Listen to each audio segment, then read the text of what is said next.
ဇလန်းအစမှာတော့ဒန်ဘီလို့ခေါ်တဲ့အထက်တန်းကျောင်းသူလေးနဲ့စတင်ထားပါတယ်။သူမဟာတက္ကသိုလ်ဝင်ခွင့်စာမေးပွဲဖြေဖို့ရက်ပိုင်းပဲလိုတော့ပေမဲ့ပြဿနာကသူမဟာတင်းချဘာသာရက်မှာအလွန်ညံ့နေတာပါ။တင်းချချိန်တိုင်းအိပ်ပျော်နေတတ်လို့ဆရာကစိတ်တူပြီးတနေ့မှာသူမကိုကြောက်တင်ပုံးရှိခေါ်ထုတ်လိုက်ပါတယ်။ဒါပေမဲ့ထုံးစံအတိုင်းသူမဘာမှမတွက်နိုင်လို့လူအများရှိမှစူပူကျိန်းပေါင်းခံလိုက်ရပါတယ်။အိမ်ရောက်တော့လေသူမဟာစာမကြည့်ပဲဖုန်းကစားတာတချင်းနားထောင်တာနဲ့ပဲအချိန်ကုန်နေခဲ့ပါတယ်။ဒါကိုကြည့်ပြီးစိတ်ပြက်နေတဲ့သူမအမေကနင်းတချင်းစာသားတွေကြက်တလူသားတင်းချပု္ပ္ပစာတွေတွက်မယ်ဆိုရင်ပါရမီရှင်တော်ဖြစ်နေလောက်ပြီလို့ပြောခဲ့ပါတယ်။သူမရဲ့တင်းချညံ့မှုကအဖေစီကအမွေရတာဖြစ်မှာပါလို့နောက်ပြောင်လိုက်ပါတယ်။ဒီပုံစံနဲ့ဆိုဘယ်တက္ကသိုလ်ကမှလက်ခံမှာမဟုတ်ဘူးလို့သူမအမေကဆိုပါတယ်။ဒန်ဘီအတွက်အနောက်ရှက်အဖြစ်ဆုံးကတော့သူမအမေကသူမကြည့်ကျင်တဲ့အစီအစဉ်ကိုပိတ်ပြီးတမိုင်းနောက်ခံဒရမာကားတွေပြောင်းကြည့်နေတာပါပဲ။နောက်ဆုံးတော့ဒန်ဘီလက်လျှော့ပြီးသူမတငယ်ချင်းအိမ်ကိုထွက်လာခဲ့ပါတယ်။သူမတငယ်ချင်းကလည်းဒါဟာကောလိပ်တက်ဖို့နောက်ဆုံးအခွင့်အရေးဖြစ်ကြောင်းအခုကြရှုံးရင်အနာဂတ်ရှိမှာမဟုတ်ကြောင်းထပ်ပြီးသတိပေးခဲ့ပါတယ်။နောက်တနေ့မနက်မှာဒန်ဘီအိပ်ယာထားတော့စာမေးပွဲဖြေဖို့နောက်ကျနေပါပြီ။သူမအမေကကြောင်းကောင်းကောင်းဝင်နိုင်အောင်အစွမ်းကုန်စူးစမ်းဖို့အားပေးလိုက်ပါတယ်။ဒန်ဘီဟာတင်းချအတွက်အရန်စိုးရိမ်နေပေမဲ့ဘတ်စကားပေါ်မှာစာကြည့်ဖို့စူးစမ်းခဲ့ပါတယ်။စာမေးပွဲဖြေမဲ့နေရာရောက်တော့ဘတ်စကားပေါ်ကအ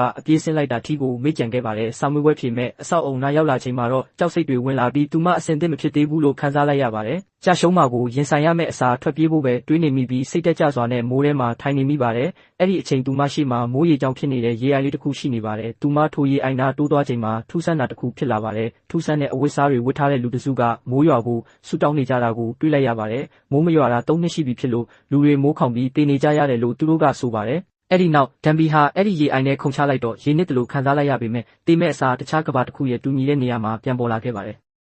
သူမဇဝေဇဝါဖြစ်ပြီးဘေးကလူတွေကိုဒါတမိုင်းကားရိုက်နေတာလားလို့လိုက်မေးနေပါတယ်။ဘရင်ကြီးကသူမရဲ့ထူးဆန်းတဲ့အပြုမှုကိုမြင်တော့ထိတ်လန့်သွားပြီးနတ်ဆိုးလားလို့ဟစ်အော်မေးပါတယ်။သူမကလည်းမဟုတ်ပါဘူး။သမီးကအထက်တန်းကျောင်းသူတယောက်ပါလို့ပြန်ဖြေပါတယ်။ဒါပေမဲ့သူမပြောတဲ့စကားလုံးတွေကသူတို့အတွက်တော့မန်နက်တစ်ခုလိုဖြစ်နေလို့ပိုပြီးကြောက်လန့်သွားကြပါတယ်။ရုတ်တရက်စစ်တေတွေကဓားတွေနဲ့ဝိုင်းလိုက်တဲ့အခါဓားတွေကအစ်စ်မှန်ဆိုတာသိလိုက်ရလို့ဒန်ဘီပြရခတ်သွားပြီးကျမဘာလို့ဒီကိုရောက်နေလဲသိပြီးဖျားသခင်မိုးရွာပေးပါလို့အခြေအနေရလိန်ပြောလိုက်ပါတယ်လူတွေကသူမပြောသလိုလိုက်ဆိုနေကြချိန်မှာပဲသူမပြောက်ွယ်သွားခဲ့ပါတယ်သူမဟာဝစ်စုံတွေထားတဲ့နေရာကိုထွက်ပြေးသွားပြီးပုံနေခဲ့တာပါအဲ့ဒီနောက်နန်းတွင်အမတ်တယောက်လိုဝစ်စင်ပြီးရုပ်ဖြက်ကဘရင်ကြီးရဲ့ညီလာခံကိုခိုးပြီးတက်ရောက်ခဲ့ပါတယ်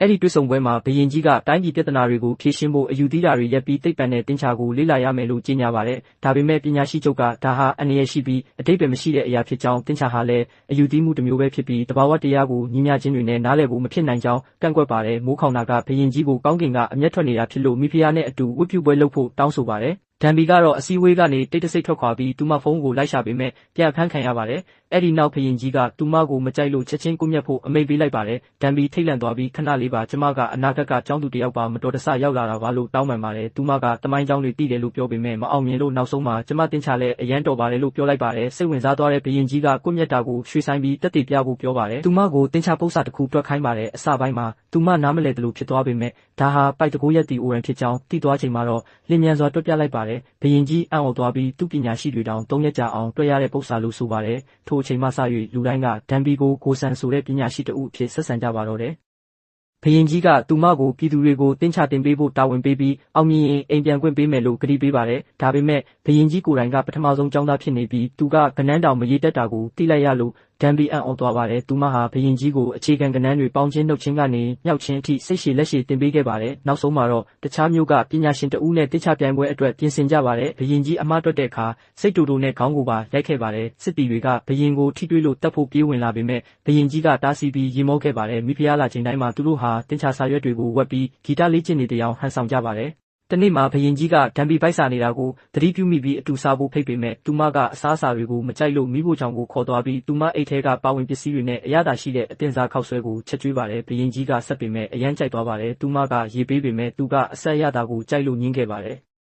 ်နောက်တနေ့မနက်မှာဘရင်ကြီးအော်ဟစ်နေတန်ကိုနန်းတော်တစ်ခုလုံးကြားလိုက်ရပါတယ်။ဒန်ဘီသွားကြည့်တော့သူမကချိန်စာတိုက်တယ်လို့ထင်ပြီးနားမှာအဆောင်ကတ်ထားတာကိုတွေ့ရပါတယ်။ဒန်ဘီကဒါကခောက်ဆွဲစားလို့ဘိုက်ထဲကဆက်နေတာပါမှော်မဟုတ်ပါဘူးလို့ပြောပြပါတယ်။ဘရင်ကြီးကဘိုက်ဆိုတာဘာလဲလို့မေးလို့ဒန်ဘီကအစာအိမ်ဦးတွေနဲ့နှလုံးအကြောင်းပါရှင်းပြလိုက်ပါတယ်။ရင်ဘတ်ပေါ်လက်တင်ရင်နှလုံးခုန်တန်ကိုခံစားရမယ်လို့ပြောပေမဲ့ဘရင်ကြီးကဘာမှမခံစားရဘူးလို့ပြောပါတယ်။ဒန်ဘီကပြုံးပြီးရပါတယ်တနေ့မှာရှင်ချစ်ရမယ့်သူနဲ့ဆုံတဲ့အခါအလိုလိုသိလာပါလိမ့်မယ်လို့ပြောခဲ့ပါတယ်သူမရဲ့အသိပညာတွေကိုဘရင်ကြီးကအံ့ဩပြီးဂျိုးစွန်းပညာရှိအလုံးကိုတင်ချတင်မကပဲသိပ္ပံကနေစိုက်ပျိုးရေးအထိတင်ပေးဖို့တောင်းဆိုပါတယ်ထိုညမှာဘရင်ကြီးကသူမကိုလိမ္မော်တီတစ်လုံးပေးပေမဲ့သူမကရိုးရိုးတန်းတန်းပဲကျေးဇူးပဲလို့ပြောလိုက်လို့ဘရင်ကြီးစိတ်ဆိုးသွားပါတယ် မင်းကဂျိုစွန်းသူဖြစ်ပြီးဒီအတီးကိုအနည်းဆုံး3ရက်လောက်တင်းထားတဲ့နာကောင်းချီတွေကိုတန်ဖိုးမထားဘူးလို့ပြောပါတယ်ဒန်ဘီကရဲပြီးဒါလိမ္မော်တီတစ်လုံးနဲ့ပါအပိုတွေမလုပ်ပါနဲ့လို့ပြန်ပြောခဲ့ပါတယ်နောက်ပိုင်းမှာသူတို့နှစ်ဦးနန်းတော်ဝင်းထဲမှာဘောလုံးကစားကြပြီးဘရင်ကြီးကိုနှစ်ပေါင်းများစွာအတွင်းပထမဆုံးအကြိမ်ပြေးလွှားစေခဲ့ပါတယ်နောက်တစ်နေ့မှာဘရင်ကြီးကမိဖုရားလောင်းနဲ့ထိုင်နေရင်ထိုညမှာအချစ်တော်ဆေးခတ်ထားတဲ့စွပ်ပြုတ်ကိုတောက်ရမှာဖြစ်ပြီးလက်ထက်ရမယ်လို့ပြောခဲ့ပါတယ်။ဒါပေမဲ့ကံကြမ္မာကတခြားစီဖြစ်သွားပြီ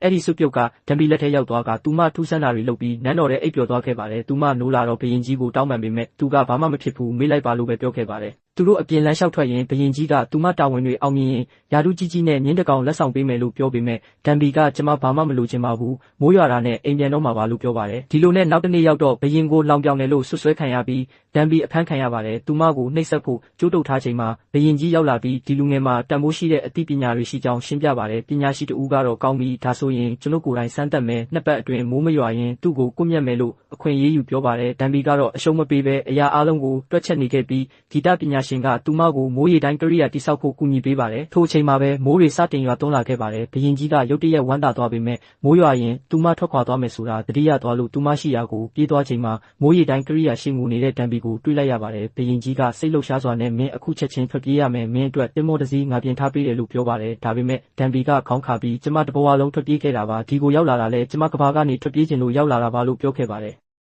အဲ့ဒီအချိန်မှာပညာရှိချုပ်နဲ့ပူးပေါင်းနေတဲ့ဂီတပညာရှင်ရောက်လာပါတယ်ပညာရှိချုပ်ကဒန်ဘီကိုတတ်ဖို့အမိန့်ပေးထားတာပါဂီတပညာရှင်ကဒန်ဘီကိုမြင်းပေါ်တင်ပြီးတောထဲခေါ်သွားကမင်းမိန်းကလေးဆိုတာငါသိတာကြပါပြီမင်းရဲ့လျှို့ဝှက်ချက်ကိုငါထိမ့်သိမ်းပေးမယ်လို့ပြောပြပါတယ်နန်းတော်ထဲမှာတော့ပညာရှိချုပ်ကဒန်ဘီတင်ပေးခဲ့တာတွေနဲ့သူမတီထွင်နေတဲ့စာရေးသားတွေကိုဖျက်ဆီးဖို့ဘရင်ကြီးကိုနားချနေပါတယ်ဒါပေမဲ့ဘရင်ကြီးကလက်မခံဘဲမြင်းစည်းကသူမကိုလိုက်ရှာခဲ့ပါတယ်တောထဲမှာစစ်တီတွေကဒန်ဘီတို့ကိုမိသွားပေမဲ့ဂီတပညာရှင်ကခုခံတိုက်ခိုက်ပြီးသူမကိုထွက်ပြေးခွင့်ပေးခဲ့ပါတယ်ဒန်ဘီဟာလမ်းစုံတစ်ခုမှာဘယ်သွားရမှန်းမသိဖြစ်နေစဉ်ဘရင်ကြီးပြောဖူးတဲ့နေမင်းကြီးဟာဂျိုစွန်းရဲ့နာယီပဲဆိုတာကိုသတိရပြီးနေအောင်တိုင်းလိုက်သွားရာပင်လယ်ကမ်းခြေကိုရောက်သွားပြီးအဲ့ဒီမှာဘရင်ကြီးကစောင့်ကြိုနေခဲ့ပါတယ်အဲ့ဒီညမှာသူတို့ကျဲတွေကိုအတူကြည့်ကြပါတယ်ဒန်ဘီကအနာဂတ်မှာဒီလိုကျဲတွေအများကြီးမမြင်ရဘူးလို့ပြောတော့ဘရင်ကြီးကနှလုံးသားကမြင်ကျင်တဲ့အရာကိုမျက်စိကမြင်တာပါလို့ပြန်ပြောခဲ့ပါတယ်ထို့နောက်ဘရင်ကြီးကသူမကိုချစ်မြတ်နိုးကြောင်းဖွင့်ပြောပြီးပြည်သူတွေအတွက်လွယ်ကူတဲ့စာပေအစ်စ်ကိုတီထွင်ခြင်းကြောင်းပြောပါတယ်ဒန်ဘီကသူမရဲ့အနာဂတ်ကပတ်စံကိုထုတ်ကြည့်လိုက်တဲ့အခါဘရင်ကြီးရဲ့မျက်နှာကိုတွေ့လိုက်ရလို့သူတကယ်အောင်မြင်လိမ့်မယ်ဆိုတာသိသွားခဲ့ပါတယ်နန်းတော်ပြန်ရောက်တော့ဘရင်ကြီးကပြည်သူကိုအကျိုးပြုသူတွေကိုလစာပေးမယ်လို့ကြေညာပါတယ်ဒန်ဘီဟာပညာရှိတွေမသိအောင်ဘရင်ကြီးကိုစာရေးဆက်တင်ပေးခဲ့ပါတယ်တနေ့မှာဒန်ဘီဟာမိဖုရားကသူ့ခောက်ဆွဲဘူးကိုခိုးစားနေတာကိုတွေ့သွားပြီးသူတို့နှစ်ဦးတငယ်ချင်းတွေဖြစ်သွားကြပါတယ်ရက်အနှင်းငယ်အကြာမှာမိဖုရားကဘရင်ကြီးထံသွားကဒန်ဘီဟာမိန်းကလေးဖြစ်ကြောင်းသူမသိပြီးဖြစ်တယ်လို့မေတော်ကြီးကိုလည်းအတိပေးပြီးပြီလို့ပြောခဲ့ပါတယ်ရုတ်တရက်ဒန်ဘီဟာနန်းတွင်အပြူတော်တွေရဲ့ပြင်ဆင်ပေးတာကိုခံရပြီးဘရင်ကြီးရဲ့ပထမဆုံးသောမိဖုရားဖြစ်လာဖို့စီစဉ်နေကြတာကိုသိလိုက်ရချိန်မှာထိတ်လန့်တကြားထွက်ပြေးခဲ့ပါတယ်ဘရင်ကြီးလိုက်ရှာပြီးသူမကိုအခန်းတစ်ခုထဲဆွဲခေါ်သွားချိန်မှာဒန်ဘီကကျမအသက်19နှစ်ပဲရှိသေးတယ်လို့ကန့်ကွက်ရာဘရင်ကြီးကဒါဆိုလူကြီးဖြစ်နေပြီငါမင်းကိုဘာမှမလုပ်ပါဘူးလို့နှစ်သိမ့်ခဲ့ပါတယ်နောက်တနေ့မနက်မှာဒန်ဘီဟာဂီတပညာရှင်နဲ့စကားပြောပြီးသူမအနာဂတ်ပြန်ဖို့ဝေခွဲမရဖြစ်နေပါတယ်လို့ပြောပါတယ်။အဲ့ဒီနောက်မေတော်ကြီးနဲ့တွေ့ဆုံရမှာသူမအမေနဲ့ရုပ်ချင်းတူနေလို့ဒန်ဘီရှိုက်ကြီးတင်ငင်ငိုကြွေးခဲ့ပါတယ်။ထိုညမှာသူမကူညီခဲ့တဲ့နက်ခတ်ဗေဒစနစ်အသစ်ကိုတွားကြည့်ကြပါတယ်။ဘရင်ကြီးကသူမကိုအခရာအသစ်28လုံးကိုပြသပြီးသူမကိုလက်ထပ်ခွင့်တောင်းတဲ့အနေနဲ့စံထိုးလေးဆင်ပေးကသူနဲ့အတူထာဝရနေဖို့တောင်းဆိုပါတယ်။ဒန်ဘီကမိုးရွာရင်အိမ်ပြန်မယ်လို့ကိုကတိပေးထားပြီးကျမအမေကလည်းစောင့်နေတာပါလို့ငိုပြီးညင်းခဲ့ပါတယ်။ဘရင်ကြီးစိတ်ဆိုးပြီးအေးလေအနာဂတ်ကပိုကောင်းမှာပေါ့လို့ဆိုကထွက်သွားခဲ့ပါတယ်။ဒန်ဘီနန်းဆောင်နဲ့ကြံနေခဲ့စဉ်တစုံတစ်ယောက်ကသူမခေါင်းကိုရိုက်ကတတိလစ်သွားစေပြီးဓာတ်နဲ့ထိုးကအဆောက်အုံကိုမိရှို့လိုက်ပါတယ်။ဘရင်ကြီးဟာမိထဲခုံဝင်ပြီးသူမကိုကယ်တင်ခဲ့ပါတယ်။နောက်တစ်နေ့မှာဘရင်ကြီးကပညာရှိချုပ်ကိုဖမ်းဆီးပြီးဒီစာပေအသစ်ပြန့်နှံ့ရင်လူငယ်တွေလွတ်လပ်စွာတွေးခေါ်လာမှာကိုကြောက်တဲ့ပညာရှိချုပ်ကိုပြင်းပြင်းထန်ထန်တုံ့ပြန်ခဲ့ပါတယ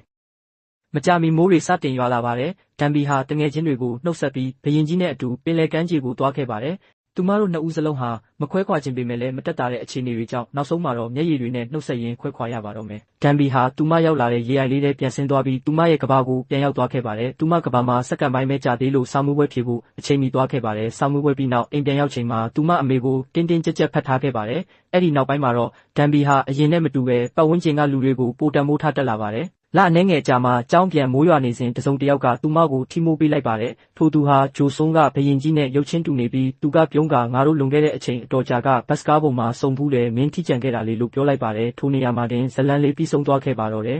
။နောက်ထပ်ဘလို့ဇက်ကားတွေကိုအနှစ်ချုပ်ပေးစေချင်သေးလဲဆိုတာကွန်မန့်မှာပြောခဲ့ပေးကြပါဦးနော်။